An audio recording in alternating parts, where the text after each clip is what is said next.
आज आपके सामने फिर से मैं एक नया टॉपिक आपके सामने लेकर के आया हूँ। विज्ञान विषय आप सभी ने मेरा पिछला वीडियो ज़रूर देखा होगा, नहीं देखा है तो प्लेलिस्ट में जाकर के ज़रूर देखना। आपके लिए हम मेहनत कर रहे हैं यूट्यूब पर, ताकि आपको घर बैठे एक अच्छा टॉपिक मिल सके, आपको कुछ सीखने के लिए मिल सके। आपको जब भी समय मिले तब आप इस वीडियो को ज़रूर देखना और प्रयास करना कि इससे कुछ सीखें, ताकि आपको आने वाले समय में आपके काफ़ी क्वेश्चन सही हो सके। मैं आपके सामने हर बार एक नया टॉपिक लेकर के आऊँगा, कुछ सिखाने का प्रयास करूँगा और आप इनको बार बार देखना, और जिससे कि आपका सामने जो काफ़ी बच्चे ऐसे होते हैं ना कि विज्ञान विषय से काफ़ी डरते हैं, काफ़ी तो वीडियो प्ले भी नहीं करते, सब साइंस पढ़ा रहे हैं, साइंस का वीडियो ओपन ही नहीं करते, और जो ओपन कर लेता है तो थोड़े समय तक बाद देखते हैं, फिर रुचि नहीं लेते। एक बार वीडियो को पूरा देखना, कुछ सीखेंगे आप, और जब आप पूरा वीडियो देखेंगे तो अपने अंदर एक महसूस करेंगे, एक ऊर्जा महसूस करेंगे, आज हमने कुछ सीखा है। चलिए शुरू करते हैं। आज हम एक नए टॉपिक के साथ में शुरुआत करेंगे, आनुवंशिकी।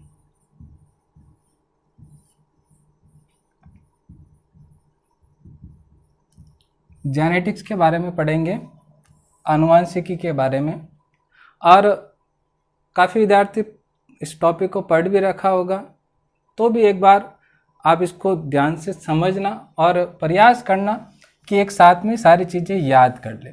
अब हम बात कर रहे हैं जेनेटिक्स की। जेनेटिक्स जो शब्द है,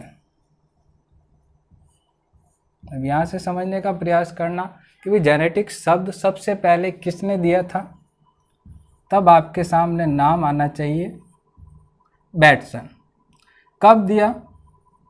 1905 के अंदर। अब याद कैसे करना रहा? बैटसन नाम से पता चल रहा है, बैटसन यानी बैट बॉल खेलते हुए, उसने क्या नाम दिया? जेनेटिक्स। तो ध्यान रखना है, जेनेटिक्स शब्द देने वाला वैज्ञानिक कौन है? बैटसन है। कब दिया? 1905 के अंतर्गत। अब हम बात कर रहे हैं जेनेटिक्स किस शब्द से मिलकर के बना है, तो ध्यान रखना है, यूनान की एक भाषा है ग्रीक। ग्रीक भाषा का शब्द है जीन।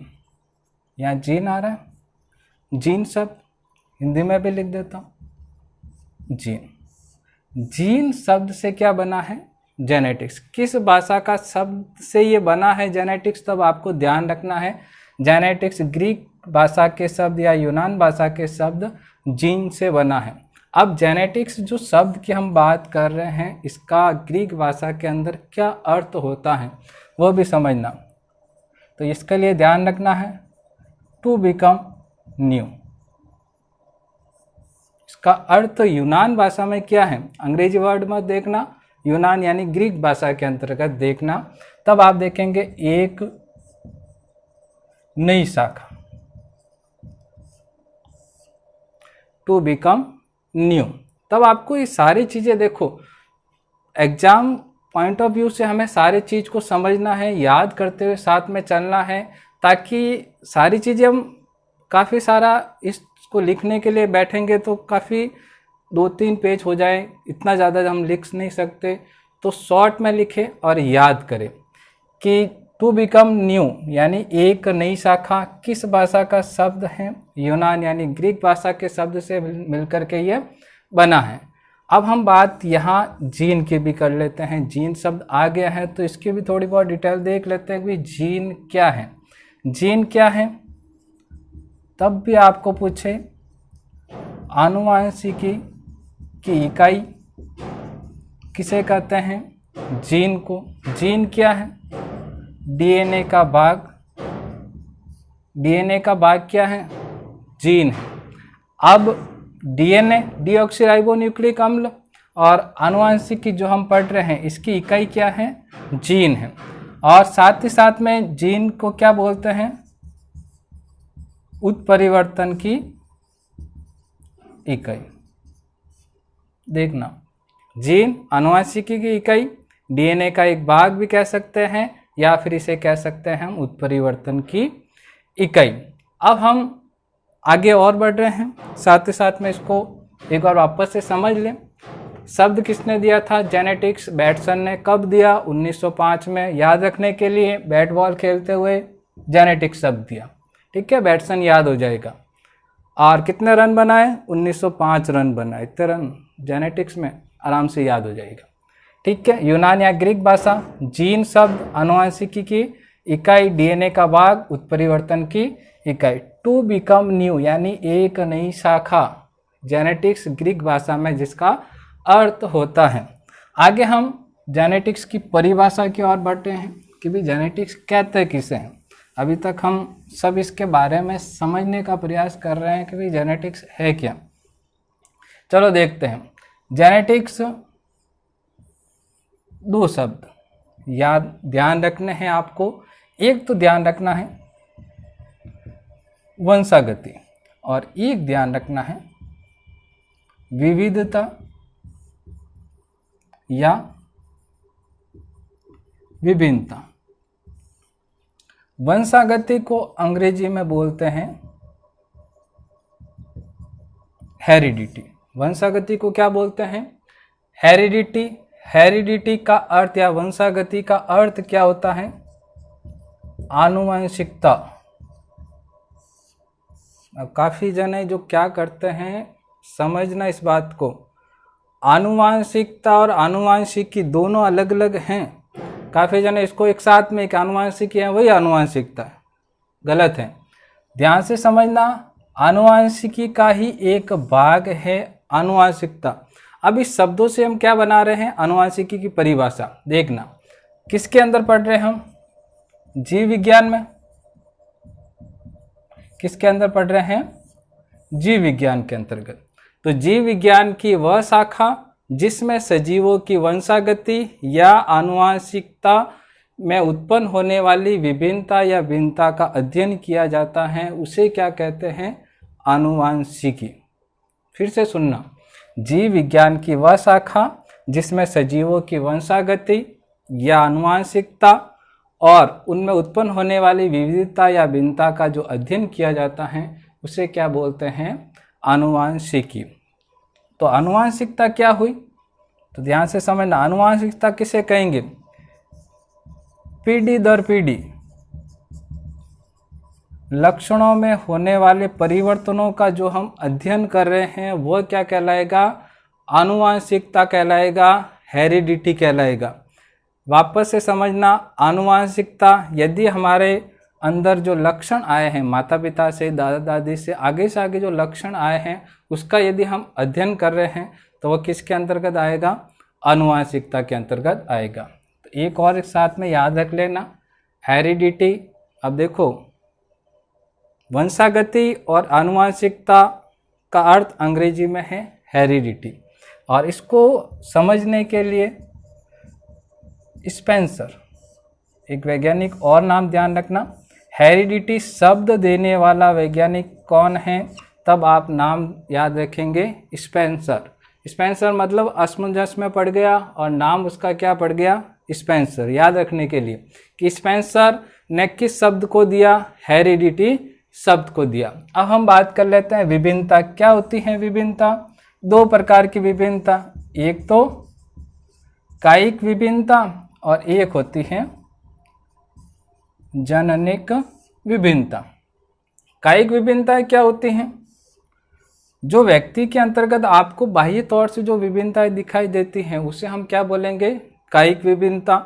जनिक विभिन्नता क्या होती हैं? जो पीढ़ी दर पीढ़ी कुछ न कुछ नए परिवर्तन होते हैं। अब जनिक विभिन्नताएं भी दो प्रकार से, कौन कौन सी जनिक विभिन्नताएं?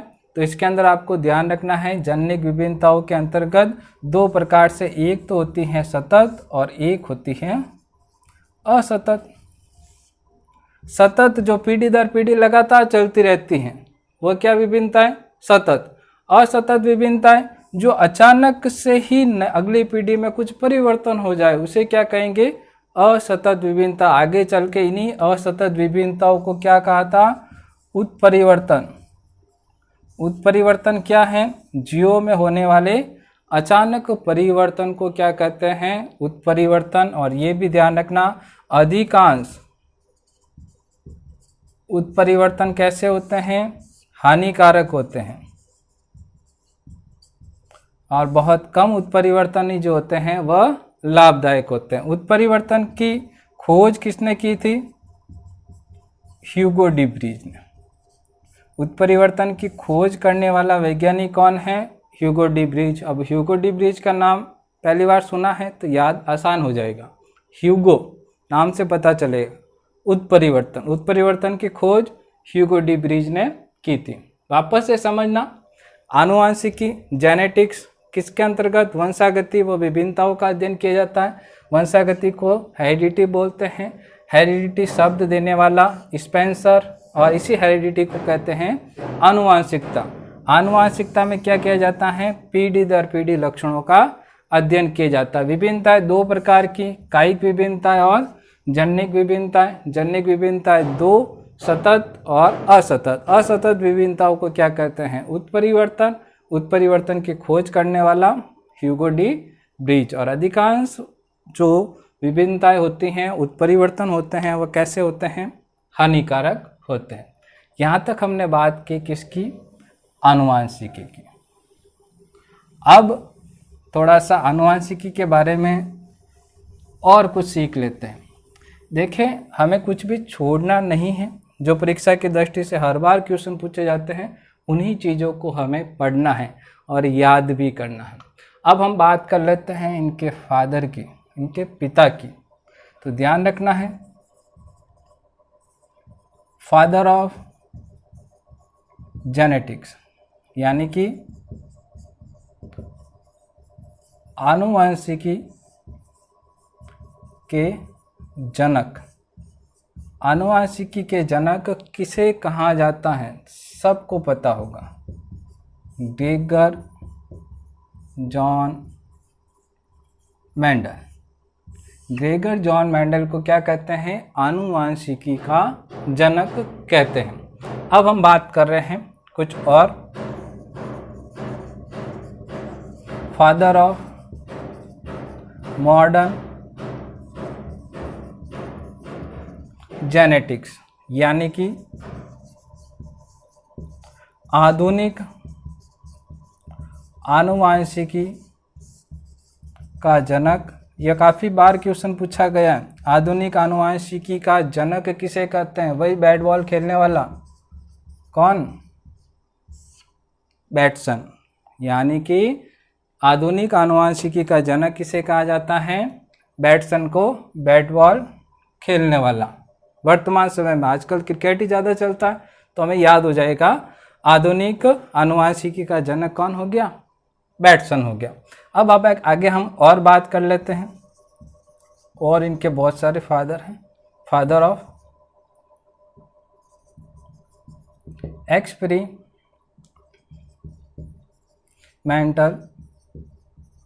जेनेटिक्स यानी कि प्रायोगिक आनुवांशिकी के जनक। सबसे ज़्यादा प्रयोग करने वाला वैज्ञानिक कौन है? नाम बहुत बढ़िया है इसका, मॉर्गन। मोर के पास क्या है? गन है, बंदूक। और इस बंदूक से किसको मारा? ड्रोसोफिला को। ड्रोसोफिला क्या है? फल मक्खी। सब याद करना है आराम से। मॉर्गन यानी मोर के पास क्या है? गन। किसको मारा? ड्रोसोफिला। ड्रोसोफिला को क्या कहते हैं? फल मक्खी। यानी कि मॉर्गन ने किसके ऊपर अध्ययन किया था? ड्रोसोफिला की आंखों के ऊपर अध्ययन किया था, और सबसे ज़्यादा प्रयोग इसी ने किया। इसीलिए इसे क्या बोलते हैं? एक्सपेरिमेंटल या प्रायोगिक आनुवांशिकी का जनक कहते हैं। आगे हम बात कर लेते और फादर ऑफ ह्यूमन जेनेटिक्स यानी कि मानव आनुवांशिकी का जनक किसे कहा जाता है? तब ध्यान रखना, एंड्रू गेरार्ड को। एंड्रू गेरार्ड को क्या कहा जाता है? फादर ऑफ ह्यूमन जेनेटिक्स, यानी मानव के ऊपर सर्वाधिक प्रयोग करने वाले और मानव के ऊपर जेनेटिक्स में रिसर्च करने वाले कौन थे? Andrew Gerard. तो ये भी नाम काफ़ी बार पूछा जाता है, तो आपको ये भी ध्यान रखने हैं।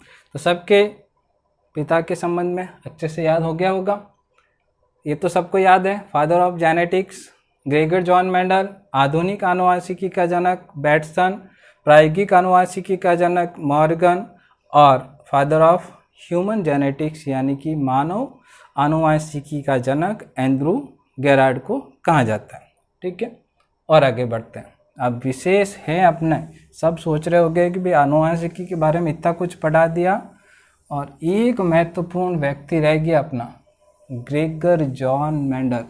यही तो है सबसे जो जनक कहा जाता है आनुवांशिकी का, और इसी के लिए काम में लिया जाता है मेंडलवाद, मेंडलिज्म थ्योरी। और हम पढ़ रहे हैं किसके बारे में? आनुवांशिकी के जनक ग्रेगर जॉन मेंडल के बारे में। ग्रेगर जॉन मेंडल के बारे में अच्छे से समझना। ग्रेगर जॉन मेंडल जन्म कब हुआ? खुद का जन्म डेट तो याद रहती है, साथ साथ में मेंडल की भी याद रख लेना। क्या है जन्म? यानी कि 22 जुलाई 1822 से 22 तो लास्ट में बराबर हो गया।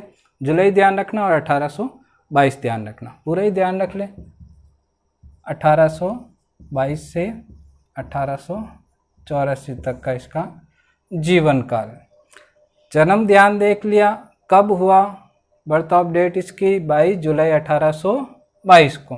आगे हम समझ रहे हैं कौन से गांव के अंदर हुआ, तो गांव ध्यान रखना है सिलीशियन गांव। कौन सा गांव, कौन सा है? सिलीशियन गांव में ग्रेगर जॉन मेंडल का गांव था। आगे हम बात कर रहे हैं प्रांत की। कौन सा प्रांत था? हेजेनड्रॉफ। हेजेनड्रॉफ प्रांत के अंतर्गत आता है। फिर इसके अंतर्गत बात कर लेते हैं शहर कौन सा है। शहर ध्यान रखना है ब्रून शहर। देश कौन सा है? ऑस्ट्रिया। समझ में आया? गांव सिलीशियन, प्रांत हेजेनड्रॉफ, शहर ब्रून, देश कौन सा? ऑस्ट्रिया।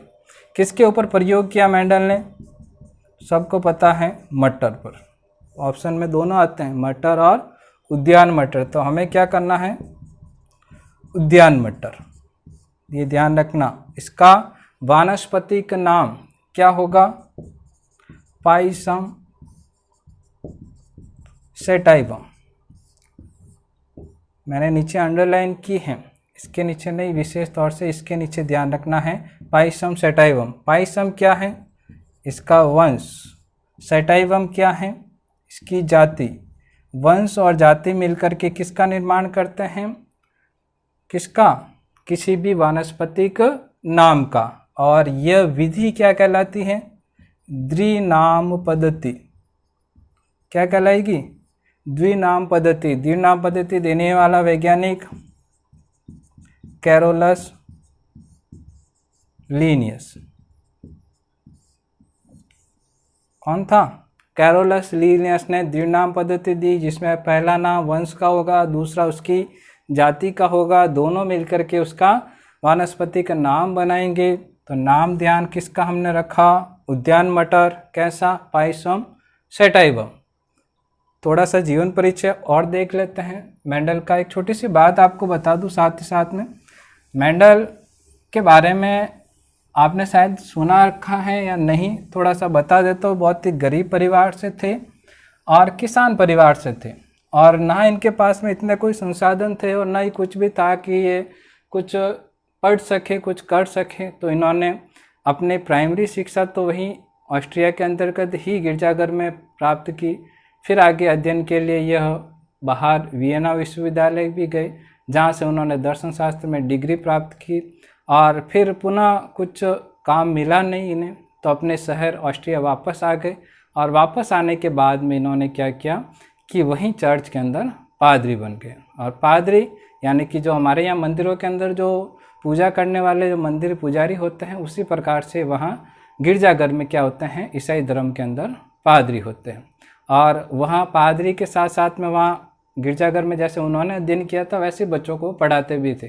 2 विषय मुख्य तौर से पढ़ाते थे, गणित और विज्ञान विषय। और गणित और विज्ञान विषय पढ़ाने के साथ साथ में वह किसान परिवार से थे, तो किसान परिवार के मन में रहता है कि भाई हम भी कुछ उगाए, कुछ करें। तो उन्होंने बगीचे के अंदर कुछ मटर के पौधे उगाए और वही उद्यान मटर के अंदर उन्होंने रिसर्च की, प्रयोग किया।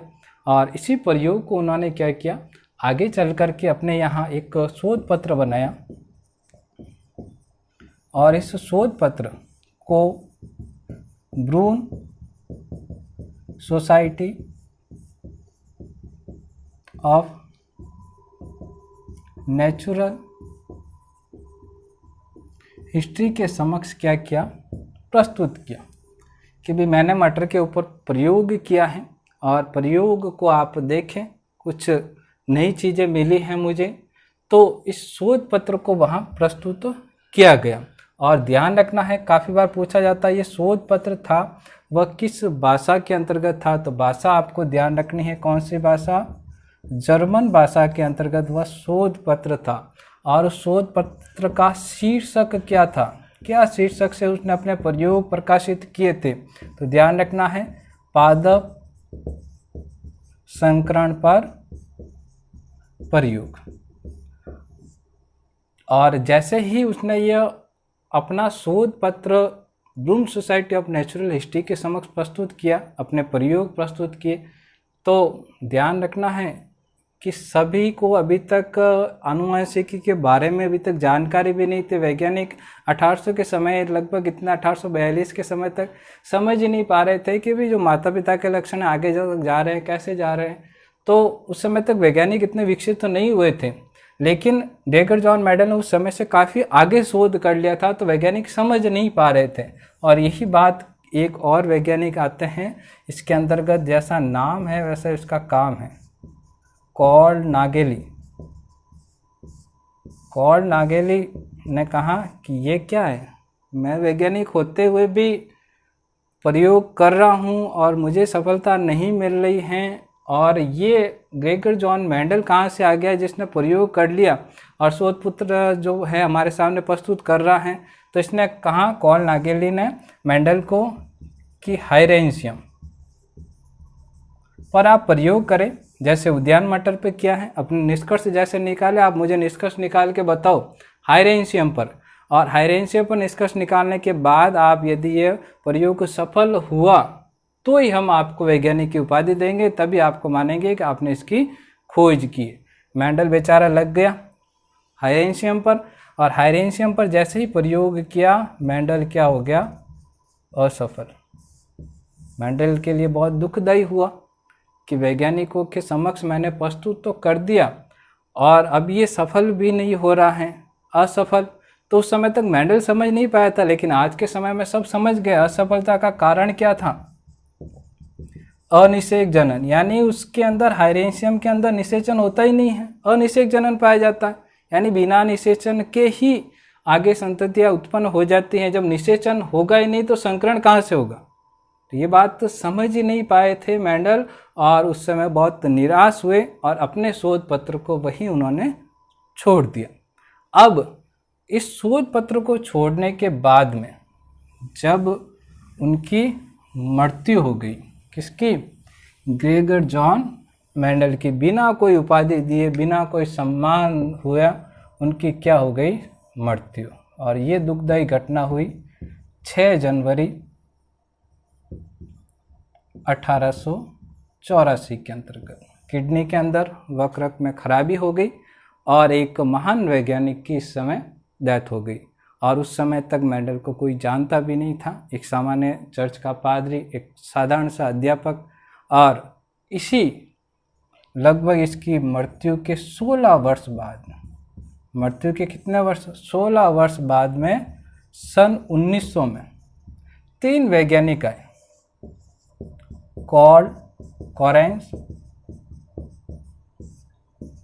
दूसरा था ह्यूगो डी ब्रिज अभी वही उत्परिवर्तन वाला ह्यूगो डी ब्रिज। तीसरा वैज्ञानिक था एरिक वॉन शेरमैक। 3 वैज्ञानिक मेंडल के कार्यों की सन 1900 में खोज करते हैं और खोज करने के बाद आश्चर्यजनक तरीके से इनके सामने आता है कि जो हम खोज कर रहे हैं वह खोज 16 वर्ष पहले लगभग उस समय ग्रेगर जॉन मेंडल कर चुका था। अब ये तीनों चाहते तो मेंडल को छुपा सकते थे, खुद जेनेटिक्स का जनक की उपाधि धारण कर सकते थे, लेकिन कॉल नागेली की तरह इन्होंने ऐसा नहीं किया। इन्होंने क्या कहा कि भाई हमने जो शोध किया है वह शोध पहले से ही ग्रेगर जॉन मेंडल कर चुका है और उसको ये उपाधि मिलनी चाहिए। तब जाकर के 16 वर्षों की मृत्यु के बाद में उसे सन 1900 में फादर ऑफ जेनेटिक्स का दर्जा दिया गया। एक साधारण सा व्यक्ति वैज्ञानिक बन सकता है, उनकी सोच देखना। ध्यान रखना, कॉल नागेली कहाँ का था? जर्मनी का। ह्यूगो डी ब्रिज कहाँ का था? हॉलैंड का था। एरिक वॉन शेरमैक ये कहाँ का था? ऑस्ट्रिया का ही था। और किसके ऊपर इन्होंने शोध किया ये भी ध्यान रख लेना। कॉल कॉरेंस जो जर्मनी का था, इसने प्रयोग किया था मक्का पर। ह्यूगो डी ब्रिज ने किया था प्रिमरोज पर और एरिक वॉन शेरमैक ने प्रयोग किया था ऑस्ट्रिया के अंतर्गत विभिन्न पुष्पीय पौधों पर।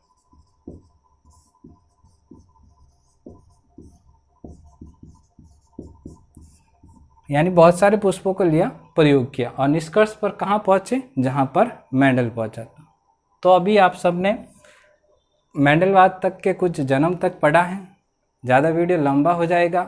नेक्स्ट वीडियो में हम आपको इससे आगे बताएंगे कि मेंडल ने कैसे प्रयोग किए, किस प्रकार से साधारण एक बगीचे के अंदर अपनी प्रयोगशाला को स्थापित किया और किस प्रकार उसने सफलता प्राप्त की। एक आगे से आगे आप पढ़ते जाएंगे ना तो आपको खुद को यूँ लगेगा वास्तव में कि हाँ आज कुछ हमने साइंस को पढ़ा है।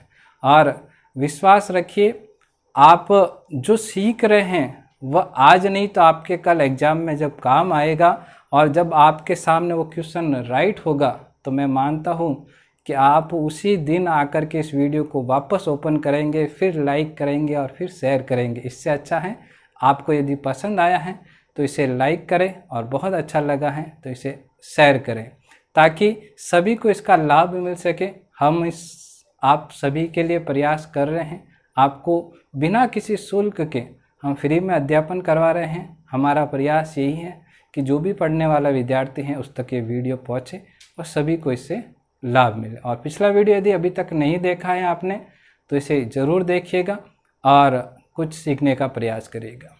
धन्यवाद। जय हिंद, जय भारत।